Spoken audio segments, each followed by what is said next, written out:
Oi, pessoal, tudo bem? Essa é a aula um do minicurso desse fim de semana, intitulado A Linguagem dos Sonhos. Bom, primeiro eu vou explicar o que aconteceu, né? Por que é que o canal não teve vídeos esses últimos dias e porque pela primeira vez aqui na história do canal o minicurso foi anunciado numa semana, desculpa, e o minicurso em si só está sendo realizado na semana posterior, né? Porque geralmente eu faço o anúncio do minicurso na sexta-feira, no outro dia eu já lanço a aula um, a aula 2 e no domingo eu encerro com a aula 3 e a aula 4. Bom, conforme vocês estão observando, eu estou um pouco adoentado, né? Eu estou um pouco adoentado. E no último fim de semana, aconteceu uma coisa comigo, assim, nasceu uma ferida nas minhas costas, né? Uma espécie de. Não foi um tumor, né? Mas nasceu uma espécie de caroço nas minhas costas, que tomou conta das minhas costas e eu fiquei com a paralisia, eu não conseguia andar, né? Então, no sábado passado eu não estava conseguindo andar, não estava conseguindo me levantar de tanta dor. E eu não estava conseguindo nem andar, nem sentar, nem deitar, né?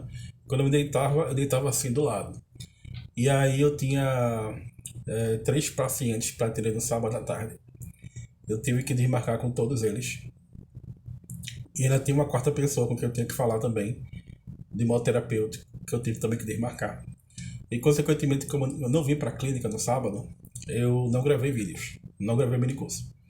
E aí veio sábado, domingo, segunda, terça, e só a partir de terça-feira para cá é que eu comecei a melhorar um pouco. Ainda estou, né, um pouco alimentado, ainda estou sentindo dores, mas estamos aí gravando, né? Bom, pessoal, eu havia dito que este minicurso de agora, A Linguagem dos Sonhos, é um minicurso um pouco diferente do minicurso que eu fiz aqui no canal chamado O Trabalho com os Sonhos na Clínica Junguiana. Por quê? Porque no minicurso O Trabalho com os Sonhos na Clínica Junguiana, eu expliquei para vocês o que é o sonho para Jung.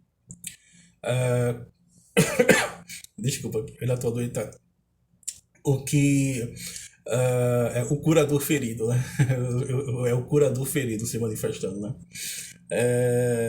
O arquétipo do curador ferido se manifestando. Então, no Trabalho com os Sonhos, que é um mini curso que eu fiz aqui no canal, eu expliquei para vocês o que é o sonho, a psicodinâmica do inconsciente, eu expliquei para vocês como analisar um sonho, método da amplificação, método comparativo, a importância da mitologia. Analisei vários sonhos, inclusive o sonho de um inscrito do canal, que hoje também é meu paciente. Analisei sonhos que o próprio Jung trouxe, Mario Livon-Fran, né, que estão presentes na obra deles. Mostrei passo a passo como se analisa um sonho, que tudo que você tem que saber para analisar um sonho. E isso está descrito no minicurso O Trabalho com os Sonhos na Clínica Junguiana. Este minicurso de agora fala sobre sonhos, mas fala sobre sonhos a partir da linguagem dos sonhos. Que linguagem é essa? Bom, eu lembro que uma vez eu apresentei um artigo sobre sincronicidade, sobre psicologia junguiana e sincronicidade. E na apresentação estava um grande terapeuta, psicólogo e também psicanalista lacaniano na plateia. E ele fez super perguntas, assim, muitas perguntas, cada pergunta mais interessante do que a outra. Tá? Eu não conheço Lacan profundamente, mas ele trouxe uma série de pontos de vista junguianos, tá? Que me fez pensar e que me faz pensar até agora. Tá? Como, por exemplo, quando eu estava demonstrando o fenômeno da sincronicidade a partir de um modelo que o próprio Albert Einstein, utilizou para explicar o fenômeno da relatividade, quando ele vai defender a teoria da relatividade, né? por volta do ano 1915, certo? E utilizando esse modelo para fazer uma reflexão psicológica, para mostrar como a relatividade do espaço e do tempo permite a possibilidade da manifestação do fenômeno sincronístico, ou seja, não apenas sincrônico, mas do fenômeno que se torna a um só tempo fenômeno físico e psicológico, tá? É uma consequência do espaço einsteiniano, a existência da sincronicidade é uma existência do espaço einsteiniano, porque inclui o observador, tá? O terapeuta, psicólogo, psicanalista lacaniano, ele falou, tudo bem, você está me revelando aí uma estrutura, tá? Eu acho fantástico quando o pesquisador ele utiliza termos que são próprios da linguagem dele, né? O que você está revelando é uma estrutura. Por quê? Porque para os lacanianos existe sempre a preocupação e o interesse pela estrutura. Lacan é um autor que dialoga muito com as ciências humanas, principalmente com a linguística, tá? E na linguística você tem a questão da estrutura, por exemplo, o Ferdinand de Saussure, que por sinal o lacaniano sugeriu que eu lesse, né? Eu já li o curso de Linguística Geral do Saussure, mas faz 20 anos, isso faz muito tempo. Eu até conversei um pouco sobre Saussure, Lang, Parole, né? Conversei um pouco, mas aí eu já puxei um pouco para a questão do estruturalismo em si, principalmente a partir de Claude Lévi-Strauss, né? Por quê? Porque o conceito de estrutura do Claude Lévi-Strauss deve muito ao conceito de estrutura do próprio Ferdinand de Saussure, né? E aí, em parte, eu respondi essa questão dizendo que para a gente poder pensar uma linguagem em Jung, a gente precisa pensar, claro, a relação consciência e inconsciente, né, que é sustentar os opostos em oposição, né? Aliás, sustentar os opostos que estão em posição, mas sem oposição. Como assim? De modo paradoxal. Os opostos são opostos e complementares. É por isso que a gente precisa ter esse duplo olhar, né? Os opostos são dialéticos. A clínica do Jung é uma clínica profundamente paradoxal e a partir de um método dialético. Sabemos sustentar essas questões e a gente olhar para os tipos psicológicos, né? E aí já começa uma explicação mais junguiana propriamente dita, como por exemplo o tipo psicológico intuitivo introvertido, né? Que para Jung, nos tipos psicológicos, nós devemos a esse tipo os profetas de Israel, né? Como é que essa questão do profetismo nos ajuda? Ora, se Freud descobriu isso e Lacan descobriu que isso fala, pode ser que o self inconsciente, a totalidade psíquica também nos fale. E os sábios e profetas foram aqueles que foram os primeiros a ouvir essa voz, que foram os primeiros a ouvir a tradução do self, do si mesmo, sob a ordem da linguagem. Mas aí, conversando com o lacaniano, isso na minha apresentação, e o lacaniano colocando muitas perguntas, eu agradeço até hoje a ele, certo? Colocando questões, tanto é que até hoje eu estou pensando, né? Ele foi colocando questões e eu também pensei, eu acho que foi o primeiro momento, gente, que eu pensei numa linguagem dos sonhos, certo? E depois fui encontrar, né, que eu até indiquei para vocês, um artigo do Jung chamado justamente A Linguagem dos Sonhos. Tá? O nome do artigo é A Linguagem dos Sonhos. Epa, aquilo que eu já havia intuído. Tá? Porque os sonhos trazem consigo uma linguagem. Tá? Essa linguagem é uma linguagem simbólica. Dizer que a linguagem dos sonhos é uma linguagem simbólica, por quê? Porque exprime o inconsciente, de respeito ao inconsciente, não é dizer muita coisa. Por quê? Porque linguagens simbólicas há várias e, no fundo, toda linguagem é simbólica. Não há linguagem que não se traduza por meio de signos, que não tenha consigo uma semiologia, e de modo mais psicológico, certo? O conteúdo psicológico da linguagem, de respeito não apenas a sinais, a semiologia, mas também a símbolos e a estruturas do inconsciente. né? E aí, quando Levi-Strauss, por exemplo, adoraria esse termo, estruturas do inconsciente, né? Eu lembro que quando eu entrei na universidade, Levi-Strauss ainda era vivo e ele continuou vivo durante muito tempo, né? Ele morreu com mais de 100 anos, né? É um contemporâneo nosso, tá? Autor dos Tristes Trópicos, né? O Pensamento Selvagem, né?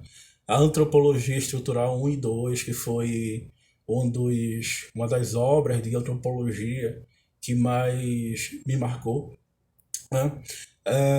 Existe uma leitura antropológica em Lacan, mas existe uma leitura antropológica, ou seja, um envolvimento com a antropologia ainda mais forte por parte do Jung.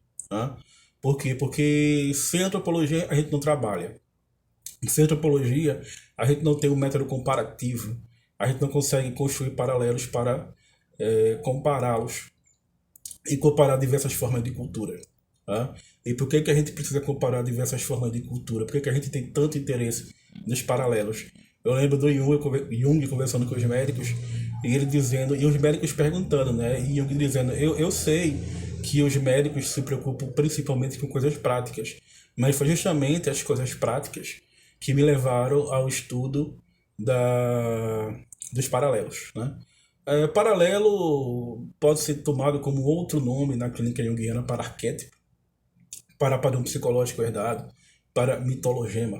Né? E aí, né, eu estou aqui recordando do debate, né, que eu tive com o lacaniano, eu apresentando o trabalho, ele colocando questões. Eu comecei a pensar na questão dos sonhos. Repito, dizer que a linguagem dos sonhos é uma linguagem simbólica não diz muita coisa, por quê? Porque a linguagem da alquimia é uma linguagem simbólica, porque a linguagem da astrologia é uma linguagem simbólica, e linguagem simbólica há várias, sempre que elas se comunicam com o inconsciente ou apontam para estruturas do inconsciente. Né? E aí, tudo bem. Interessante que o Lacan andou muito próximo do movimento surrealista europeu. Né? Ele chegou a ser surrealista, conviveu com os surrealistas. E os surrealistas têm essa questão do inconsciente, do sonho. Né? O Lacan vai chegar a dizer que se todos nós nos comportássemos no estado de vigília, que é esse estado que estamos agora, como se nós nos comportássemos, como nós nos comportamos nos sonhos, todos nós seríamos considerados loucos. O que é o louco? É aquele sujeito que se comporta no estado de vigília como ele se comporta com o sonho, no sonho. Todos nós, se apresentássemos no estado de vigília socialmente aceito, né? No estado de vigília também porque nós somos vigiados socialmente o tempo todo, né? O mundo social é bastante crítico em relação a nós. A persona, a forma como a sociedade nos vê, do ponto de vista junguiano, se nós nos comportássemos como nós nos comportamos nos sonhos, seríamos considerados loucos porque estamos dando voz ao inconsciente. Tá? Por que eu estou colocando essa questão mais lacaniana no minicurso sobre Jung? Porque Lacan vai consagrar, né, os lacanianos, na verdade, vão consagrar a famosa expressão o inconsciente se estrutura enquanto linguagem, e esse minicurso é um minicurso sobre linguagem, e sobre como a gente pode pensar a linguagem na clínica do Jung, e principalmente a linguagem dos sonhos. Tá? Que linguagem é essa? Tá? E que eu percebo que já estava no Freud, quando Freud falou de gramática do inconsciente, ou quando Freud falou em lapsus linguis, né? Só não havia a expressão, né? Mas havia uma intuição, um insight poderoso ali, de que você, quando é alfabetizado na escola, A, B, C, D, E, F, A, E, I, O, U, você começa a pronunciar vogais e consoantes, né? E aí você começa a juntar letras e começa a formar pequenas palavras que vão formar frases. Ou seja, a linguagem vai se estruturando. Né? O inconsciente, em Lacan, né, se estrutura a partir dos seus padrões psicológicos, né, de uma forma muito semelhante à linguagem. Eu penso que os sonhos, assim como na perspectiva freudiana, fazem parte de uma linguagem inconsciente, de uma gramática do inconsciente. Mas aprofundando a questão junguiana, antropológica, eu diria que as próprias instituições que são criadas pela cultura e pela civilização são instituições autorreguladoras daquilo que nós vivenciamos no sonho, inclusive a religião, inclusive o sagrado. E existem teorias na antropologia que falam que a religião, a mitologia em si, surgiram dos próprios sonhos tribais, nas tribos em que as pessoas iam sonhando e iam conversando sobre os sonhos e precisavam conversar sobre aquilo, dialogar em torno daquilo. E a partir desse diálogo espontâneo, tribal, surgiram as representações coletivas e os mitos que nos atravessam até hoje e que preenchem a nossa vida de sentido até hoje. Eu acredito que a própria organização das mitologias, da religião e das instituições autorregulando o psiquismo tem muito a ver, de um ponto de vista junguiano, com a psicodinâmica do inconsciente que é expressa na linguagem dos sonhos. Né? Então é isso, pessoal, essa é a primeira aula. Na segunda aula eu vou falar um pouco ainda sobre a psicologia e a parapsicologia, a dilogação espaço-tempo e a relação entre os sonhos premonitórios, a sincronicidade e os fatos da vida, né? As situações típicas da vida, para a gente tentar entender um pouco mais sobre a linguagem dos sonhos e a linguagem do inconsciente. Tá? É um mini curso em que eu estou fazendo uma investigação, estou colocando o problema, lançando o problema e pensando sobre ele. Não é algo que eu chegue para vocês e falo, ó, isso aqui é assim, A mais B e tal, sabe? Eu não estou impondo conclusões, eu estou apenas refletindo, pensando a partir de um tema que é um tema para mim muito instigante e é como uma paisagem que eu estou caminhando e percebendo a paisagem no momento em que eu estou na jornada. Né? Então é isso, pessoal. Muito obrigado. Até a aula 2.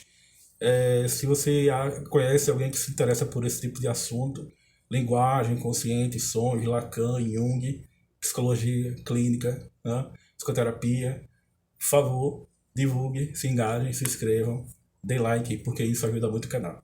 Obrigado.